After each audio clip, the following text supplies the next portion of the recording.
Good evening, visitors, and welcome to the Australian War Memorial's last post ceremony. My name is Jared Pratt, and joining us today from the Australian Army is Warrant Officer Class 2, Garth Batu. We warmly welcome the family of Lieutenant Colonel Hubert Jennings Imrie Harris, who are in attendance this evening, and also the additional family watching the live stream broadcast. We welcome the veterans who have served, those that are still serving, and the families that love and support them. We acknowledge the members of RSL and Services Clubs Association, RSL Victoria and RSL Queensland, who are watching the broadcast of this ceremony from across Australia. During this evening's ceremony, wreaths will be laid at the base of the Pool of Reflection by family and visitors to the memorial. If able, please stand and join in singing the national anthem.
If able, please be seated.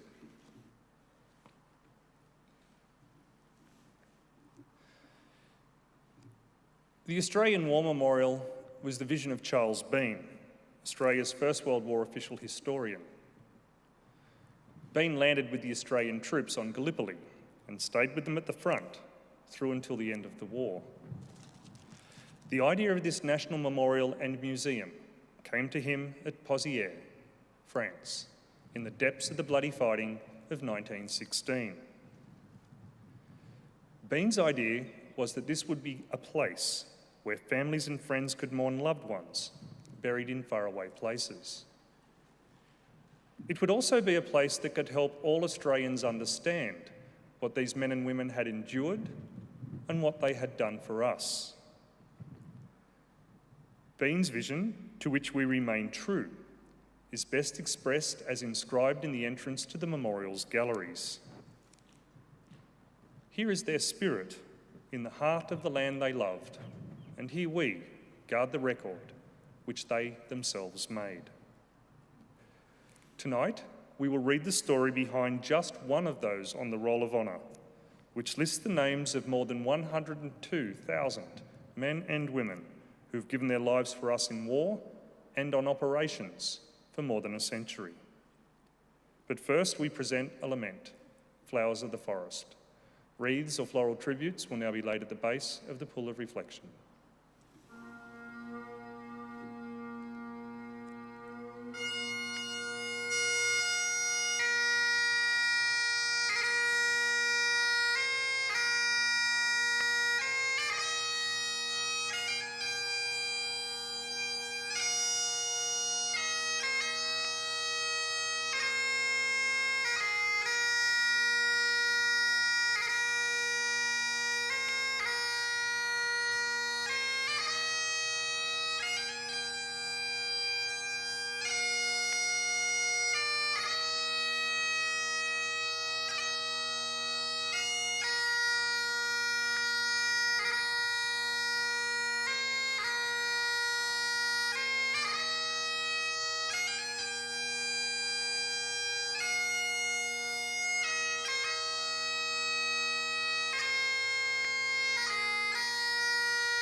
Today, we remember and pay tribute to Lieutenant Colonel Hubert Jennings Imrie Harris.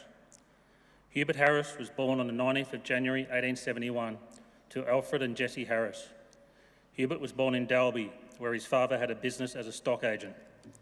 Alfred later moved his family to Brisbane, where he took up business as a station produce agent and part-time stockbroker. Hubert attended school in Brisbane, eventually attending Brisbane Grammar School, and went on to become an accountant and the secretary of the Queensland Ambulance Brigade. He also spent some time working in the position of collector and organiser for the Brisbane General Hospital. On the 30th of November 1898, he married Lila O'Mahony and they had 2 daughters and a son. Like his father, Hubert was an active member of the local Masonic Lodge. Also like his father, who rose to the rank of Major in the local regiment, Hubert was very interested in military matters. He served with the Brisbane Grammar School Cadets and went on to become a bugler in the Queensland Rifles. In 1900, he volunteered for service with the Queensland Mounted Infantry and went to war in South Africa as a lieutenant. He saw considerable action and proved a capable soldier, and by the following year had been promoted to captain. Following his return from the war, Hubert retained his association with the Light Horse in Queensland, serving as adjutant and later commanding officer of the 13th Regiment for some time.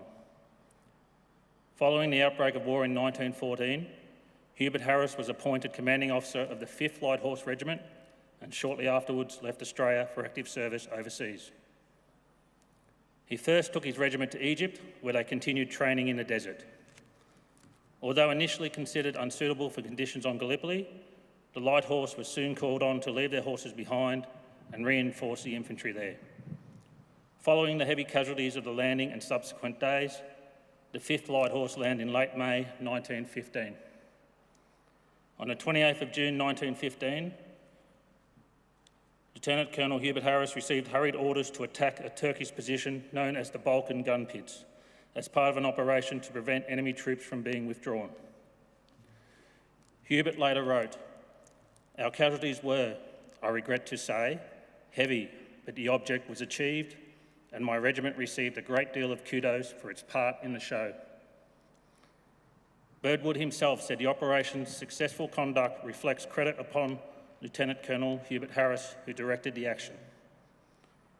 A month later, the 5th Light Horse Regiment was called on to participate in another small operation, this time to attack Turkish trenches in front of a position known as Tasmania Post. At 10 p.m. on the 31st of July 1915, Lieutenant Colonel Harris took a position in a machine gun observation post. As the operation went ahead, there was a wild fusillade of fire from the Turkish riflemen. One bullet managed to come through a loophole and struck Hubert in the neck, the 5th Light Horse Regiment's only casualty of the fight. He died within minutes. It was reported in Queensland that no more popular officer has ever left this state. Both in civil and military life, Hubert won for himself, by his geniality and good nature, a host of friends by whom the keenest regret will be expressed at the passing of so brave and gallant a gentleman. Hubert Harris was buried in Shellgreen Cemetery on Gallipoli by his comrades the following night. As the earth filled his grave, a brigadier was heard to say, "The brigade has lost a gallant officer and Australia a patriot." Hubert Harris was 44 years old. His name is listed on the Roll of Honour on my right, among almost 62,000 Australians who died while serving in the First World War. His photograph is displayed today beside the pool of reflection. This is but one of the many stories of service and sacrifice told here at the Australian War Memorial. We now remember Lieutenant Colonel Hubert Jennings Imrie Harris, who gave his life for us, for our freedoms, and in the hope of a better world.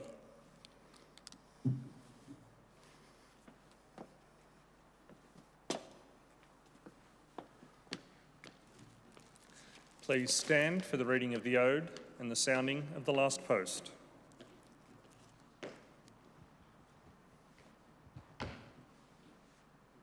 They shall grow not old, as we to the left grow old. Age shall not weary them, nor the years condemn. At the going down of the sun, and in the morning, we will remember them. We will remember them.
Lest we forget. Lest we forget.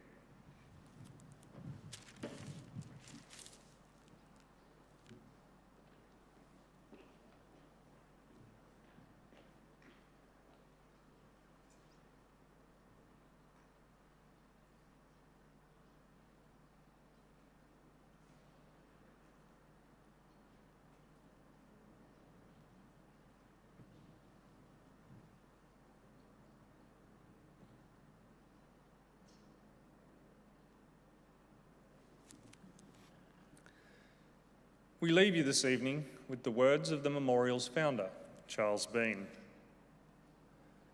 Many a man lying out there at Pozieres, or in the low scrub at Gallipoli, with his poor, tired senses barely working through the fever of his brain, has thought in his last moments, well, it's over. But in Australia, they will be proud of this. Ladies and gentlemen, girls and boys, that concludes the last post ceremony. We thank you all for visiting the Australian War Memorial and wish you all a very good evening. Thank you.